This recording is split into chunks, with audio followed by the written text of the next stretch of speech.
नमस्कार, मैं संजू सिंह। सच का सोर्स और संदेश न्यूज़ चैनल में आप सभी का स्वागत है।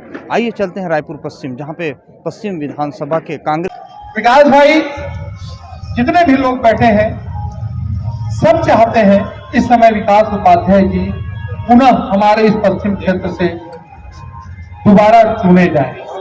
कोई औपचारिकता निर्वहन करने के लिए नहीं आए, और जो लोग भी कहीं इधर उधर हो रहे हैं ना, तो हम लोग मिलते हैं तो उनको ठीक कर लेते हैं, उनको निवेदन कर लेते हैं, भैया आपको हमको विकास भाई। क्योंकि देखिए, मैंने आपके आने के पहले आप सबसे आग्रह किया, निवेदन किया, बहुत सारे लोग नहीं आ पाए थे। ध्यान रखिएगा, हर व्यक्ति, किसी के पास कोई बड़ा काम नहीं होता है, लेकिन हर आदमी की अपेक्षा होती है कि हमारा एक जनप्रतिनिधि ऐसा हो कि हम फोन करें तो फोन उठा लें, हमसे मिले तो हमसे प्रॉपर बड़े छोटे के आधार पर अभिवादन करें। मुझे ऐसा लगता है इस सारे मामलों में हमारे ये विधायक महोदय विकास उपाध्याय जी पूरी तरह फिट है, परफेक्ट है, और हमने इनको परखा है 5 साल। बहुत सारी बातें बहुत सारे वक्ताओं ने कही है। मेरा आप सबसे आग्रह है कि हर आदमी जिस रूप में जिस ढंग से सहयोग कर सकता है वो विकास उपाध्याय जी के लिए सहयोग करे। इतना आप सबसे मेरी गुजारिश है, निवेदन। आपने फोन पर, आप सब लोगों ने फोन पर, एक फोन कॉल पर सब लोग यहाँ इकट्ठा हुए। मैं आप सबको मंच पर उपस्थित सभी सम्मानित वरिष्ठ गण को, यहाँ उपस्थित हमारी सम्मानित माताओं बहनों को, हमारे युवा साथियों को मैं उपस्थित हुए। जैसे कि आप सब लोगों को जानकारी है, 17 तारीख को विधानसभा का चुनाव है, और इस विधानसभा चुनाव में फिर से जनता के बीच में जाना है, विश्वास भरोसा अपना बताना है, और उस भरोसे पर वापस निर्वाचित होकर विधानसभा की तारीख में कोई भी राजनीतिक दल हो, कोई भी राजनीतिक पार्टी का व्यक्ति, कोई भी राजनीतिक संगठन के लोग हो, टिकट देने से पहले तमाम सर्वे के माध्यम से, तमाम मेजरमेंट के माध्यम से किसी प्रत्याशी का चयन करते हैं। कांग्रेस पार्टी ने पहली बार टिकट दिया। अब एक एक व्यक्ति को मैं जानता हूं, प्रत्यक्ष अप्रत्यक्ष तरीके से मदद मेरी की, और मैं कोई राजनीतिक बैकग्राउंड नहीं है, और कोई बटर पॉलिश करके भी मैं राजनीति नहीं किया, मक्खन पॉलिश करके भी राजनीति नहीं किया। आप सब लोगों का आशीर्वाद सम्मान लेकर मैंने राजनीति की है, और हमने प्रयास किया इन 5 सालों में काम करने का। इन 5 सालों में 2 साल कोरोना का बहुत भयंकर समय आया। इसको दुर्भाग्य कह लीजिए, इसको सौभाग्य कह लीजिए। दुर्भाग्य इसलिए कि 2 साल में हमने बहुत नजदीक से मौत को देखा, और बहुत सारे हमारे बीच के लोग कुछ चंद घंटों में हमको छोड़कर चले गए। ये दुर्भाग्य है। भगवान यदि कभी दोबारा इस दुनिया में किसी को लौट कर मत दिखाए। और सौभाग्य इसलिए कि अपने आप को साबित करने का मौका मिला। 2 साल में कोरोना के समय एक जनप्रतिनिधि को क्या काम करना चाहिए, आदमी अपने घर से नहीं निकल रहा। घर में परिवार के एक सदस्य को कोरोना हो गया तो दूसरा उसके पिए हुए गिलास को हाथ लगाने में कतराता था। लेकिन आप सबके सहयोग आशीर्वाद से वो 2 साल भरपूर काम हम लोगों ने किया। अपनी मौत की चिंता नहीं की। जब लोग अपने घर में थे, हम लोगों ने कोरोना के पेशेंट को गले लगाया और अस्पताल तक एडमिट भी कराया। दवाई पानी से लेकर वैक्सीनेशन, यही दीनदयाल ऑडिटोरियम में इस पूरे प्रदेश का सबसे बड़ा वैक्सीनेशन सेंटर था, सबसे बड़ा जांच केंद्र था, पूरे प्रदेश का सबसे बड़ा। 3 लाख से ज्यादा लोगों का वैक्सीनेशन हुआ है, और कोरोना की जांच भी उससे ज्यादा लोगों की हुई। कोरोना में लॉकडाउन था, लोगों को खाने पीने की व्यवस्था नहीं थी। जहां खाने पीने की व्यवस्था नहीं थी, जो रोज दिनचर्या में काम करने वाले लोग हैं, जो रोज कमाते हैं और खाते हैं, जिनके घर में अगर वो दुकान नहीं लगाएंगे तो उनके घर का चूल्हा नहीं जलेगा, उन तक भी राशन पहुंचाने का काम हम सब हमारे साथियों ने मिलकर किया। और मैं अपनी अकेले की बात नहीं कर रहा हूं, पूरे साथियों ने अपनी जान की परवाह किसी ने नहीं की। और उन 2 साल को हम लोगों ने सौभाग्य, इसलिए मैं कह रहा हूं कि उनकी सेवा करने का मौका मुझको मेरे विधायकी कार्यकाल में वो मौका मुझको मिल गया। 3 साल में 2000 करोड़ रुपए से भी ज्यादा का विकास कार्य इस विधानसभा में मैंने किया है। अब दीनदयाल ऑडिटोरियम के बगल में राजीव गांधी ऑडिटोरियम बना दूंगा तो उसको विकास बोलोगे तो नहीं हो पाएगा, क्योंकि ये तो बन गया है, कोई अंडरब्रिज बन गया है, उसमें और अंडरब्रिज बगल में बना दूंगा तो उसको विकास कार्य बोलने से नहीं। मैंने रोड वहां पर बनाई है, ये मुझको बता रहे थे कि सब वहां से, यहाँ मैं एक एक व्यक्ति को जानता हूं।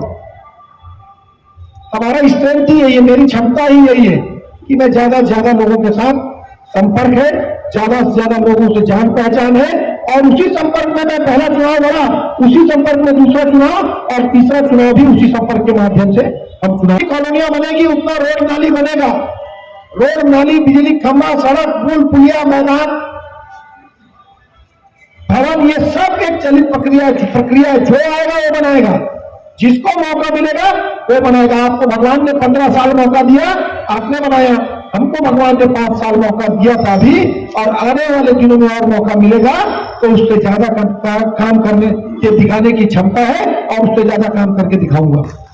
आशीर्वाद, सहयोग, समर्थन से हम इस विधानसभा में ला सके, यही आपके बीच में कहने आया हूं। मैं कैनेस भैया और सब लोगों का दिल से धन्यवाद देता हूं कि आप लोगों ने इस महत्वपूर्ण बैठक को बुलाया। परिवार का काम है, और इतना बड़ा परिवार है, मैं समझता हूं कि सफलता जरूर मिलेगी। आप सबके माध्यम से हम लोग उस लक्ष्य को पहुंचेंगे जहां हमको जाना है। इन्हीं शब्दों के साथ मैं अपनी वाणी को विराम देता हूं। बहुत बहुत धन्यवाद। जय हिंद, जय भारत, जय छत्तीसगढ़। जिस विश्वास को लेकर के आप जनता से मिल रहे हैं, क्या लगता है इस बार जीतेंगे? पहले भी इस बात को कहा है, अपने कथन में भी इस बात को कहा कि आप चुनाव जीत के मतदाता के बीच से मतदाता पर विश्वास करता है, भरोसा करता है और आपको वोट देता है। तो उस विश्वास पर आप कितने खरे उतरते हो? विश्वास मतलब कोई भी मतदाता आपके घर में जो पैसा पड़ा है, जो आपके घर में पैसा रखा है, उसको लाकर देने के लिए नहीं बोलता, लेकिन जब उसको जरूरत है, जब उसको उसकी कोई मुसीबत में अपने जनप्रतिनिधि को सामने चाहता है, तो सभी जनप्रतिनिधि खड़ा होगा, उसकी जो मूलभूत समस्या है उसका समाधान करेगा वही जनप्रतिनिधि। उसकी जो मूलभूत समस्या है उसका समाधान करेगा वही जनप्रतिनिधि वापिस चुनाव जीत कर आएगा। जो लोग विश्वास हासिल नहीं कर पाएंगे, मैंने समझता हूँ लोग वापिस चुनाव जीत कर आएंगे। इन 5 सालों में, अभी जब मैं विधायक हूँ तब, और इन 5 साल के पहले 15 साल लगातार जनता के हक और अधिकार की लड़ाई को लड़ने का काम मैंने विधानसभा क्षेत्र में भी किया है। पूरे रायपुर भी इस बात को जानता है। विधायक बनने के बाद भी हमने लोगों से भागने का काम नहीं किया, उनके साथ डट के काम किया, उनकी मुसीबत में उनके साथ खड़े रहे। उनकी मूलभूत समस्या, मूलभूत जो विकास नहीं हुआ था, उस विकास को हमने किया। रोड, नाली, पानी, सड़क की व्यवस्था हम लोगों ने की, और आज उसी भरोसे पर हम जनता के बीच में हैं। और कांग्रेस सरकार की योजना भी ऐसी है कि हर व्यक्ति को उसके घर में उसकी जो मंथली इनकम है उसमें कैसे राहत मिले खर्चे में, उसको लेकर कांग्रेस पार्टी ने अलग अलग योजना बनाई। और मैं समझता हूँ उसी काम को लेकर, इन सब कामों को लेकर हम जनता के बीच में जा रहे हैं। और जनबंधन यात्रा के माध्यम से आशीर्वाद परिक्रमा पूरे विधानसभा क्षेत्र के मैं कर रहा हूँ। रोज 30 किलोमीटर पैदल चल के घर घर जाकर लोगों के बीच में जा रहे हैं। आपके सामने आपने देखा कैसे नेम के तौर पर सबूत विकास जी प्यार लोगों ने दिया। विकास जी, पूरे विधानसभा में एक अनोखा आपका प्रचार प्रसार है, अनोखा चुनाव है। आप लोगों से मिल रहे हैं तो कुछ पैसा ले रहे हैं आप, क्या इसके पीछे उद्देश्य है? देखिए, ये अनोखा नहीं, ये तो हमारे संस्कार है, ये परंपरा में हमको मिले हैं। जब आपके घर में, जब आप छोटे थे, जब आपका जन्मदिन था, जब परीक्षा देने जाते थे तो मम्मी पापा का पैर पड़ के जाते हैं कि नहीं? बिल्कुल। तो हम, मेरे लिए इससे बड़ी परीक्षा ये परीक्षा है। मैं अपने परिवार में जो पूरे विधानसभा के परिवार के लोग हैं, अपने वरिष्ठ लोगों का जो मुझसे उम्र में बड़े हैं, उनका आशीर्वाद ले रहा हूँ। वो सब मुझको आशीर्वाद स्वरूप ये 1-1 रुपया सगुन के तौर पर मुझको दे रहे हैं। मैं, ये तो हमारे संस्कार का मिला है। मैंने पूरे विधानसभा में आप ही का दिख रहा है। मतदाता हैं, उनका 1 रुपया मतलब उनका 1 वोट ये मान के चल रहे हैं। देखिए, मैंने आपको कहा कि मैं 75,000 घर है मेरे विधानसभा क्षेत्र में। मेरा लक्ष्य 75,000 घर में पहुंचना है, और उनके घरों तक मैं जा रहा हूँ। अलग अलग माध्यम है, कहीं मीटिंगों के माध्यम से, कहीं डोर टू डोर प्रचार के माध्यम से, अलग अलग तरीके से उनके बीच में हम जा रहे हैं। और क्योंकि परीक्षा मेरी 17 तारीख को है, तो बड़ों से आशीर्वाद और सम्मान लेना है, वो काम मेरा चालू है। अच्छा, भारतीय जनता पार्टी के जो प्रत्याशी है वो भी एक बड़े चेहरे और उन्होंने ब्राह्मण समाज को लेकर के एक मीटिंग की थी हाल में, और पूरा ब्राह्मण समाज ने ये ऐलान किया है कि जो सनातन की बात करेंगे उसके तरफ हम रहेंगे। इस बात को कैसा देख पा रहे हैं आप? देखिए, सनातन मैंने पहले भी कहा, कई सारी चीज़ें जो हमको जन्म जन्मांतर से मिली है, पूजा पाठ, धर्म अनुष्ठान, धार्मिक अनुष्ठान, ये सब तो हमको हमारे माँ बाप से, हमारे बाप दादाओं से मिली है। किसी को देने किसी के समझाने से या किसी के सिखाने से थोड़ा मिलेगी। और हम उसी परंपरा को आगे बढ़ाते हुए हम लोग काम कर रहे हैं। इस प्रदेश में रहने वाला, हिंदुस्तान में रहने वाला कोई भी जाति धर्म का व्यक्ति हो, हिंदू हो, मुसलमान हो, सिख हो, ईसाई हो, अपने देवी देवताओं को, अपने पुरखों को, अपने पूर्वजों को याद करता है, अपने देवी देवताओं की पूजा करके अपने घर से बाहर निकलता है। और वही सनातन का मतलब क्या है? सनातन का मतलब ये है कि आप अपने धर्म को, अपने पूजा पाठ को, अपने संस्कार को आप जिंदा रखें। वो तो आज हिंदुस्तान के एक एक व्यक्ति कर रहा है। भारतीय जनता पार्टी और भारतीय जनता पार्टी की सोच मैं आपको बता देना चाहूँगा। जिनसे मेरे को, जिनका विधानसभा चुनाव में मेरे सामने जो मेरे प्रतिद्वंदी हैं, वो 15 साल इस विधानसभा से विधायक रहे और मंत्री भी बने 15 साल। मंत्री मतलब सबसे बड़े पोर्टफोलियो के मंत्री, उनसे बड़ा पोर्टफोलियो के मंत्री उसके बाद सीएम साहब थे आनंद सिंह जी, और 15 साल उन्होंने राजपाट किया। बहुत ऐश और आराम की जिंदगी उन्होंने जी। जब 3 बार लोगों ने जिताया, चौथी बार लोगों ने उनको नकार दिया, तो जनता को छोड़कर दूर चले गए। अब चूंकि चुनाव है, इसलिए 2 महीने 3 महीने से जनता के बीच में जा रहे हैं, अपनी बात को रखना। मैं समझता हूँ कि जनता उनको जान चुकी है, उनको पहचान चुकी है। जो मौका परस्त लोग हैं उनको भली भांति जानती है। आने वाले दिनों में जब चुनाव होगा तब इसके बारे में पता चलेगा। छत्तीसगढ़ की राजधानी में खास करके एक नारा चल रहा है, पूरे छत्तीसगढ़ में भी चल रहा है, अब नहीं सहीबो बदल के रहीबो। इस नारे से क्या प्रभाव पड़ने वाला है?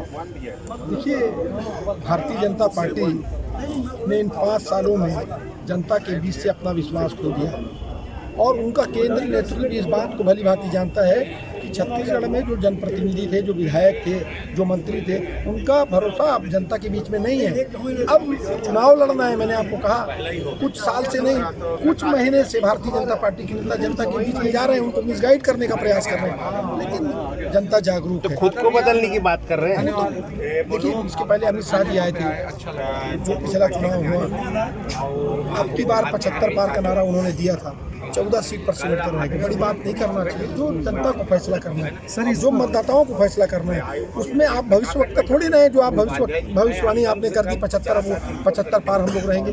और कांग्रेस पार्टी कभी भी भविष्यवक्ता का काम नहीं करती। जो बॉल मतदाता के पास है, जो गेंद मतदाता के पास है, मतदाता की मर्जी से वो परिणाम आना है। हम लोगों ने काम किया, कर्म किया और परिणाम की चिंता छोड़ दी, इसलिए हम लोग बहुमत से भी ज़्यादा सीट पर चुनाव जीत कर आए थे। अभी जो चुनाव आज चुनाव 20 विधानसभा का, तो उसमें से आपके अनुमानित कितने सीट आ रहे हैं कांग्रेस? देखिए, पहले भी उन 20 सीटों में कांग्रेस पार्टी में बहुमत ज़्यादा था, और अभी भी मैं समझता हूँ उनमें ज़्यादा विधायक कांग्रेस पार्टी की जीत जाएंगे। जो मंत्री भी रहे हैं, 15-15 साल तक यहाँ का प्रतिनिधित्व किए हैं, लेकिन व्यवहार के मामले में हमारे इस क्षेत्र की जनता को बहुत निराशा हुई है।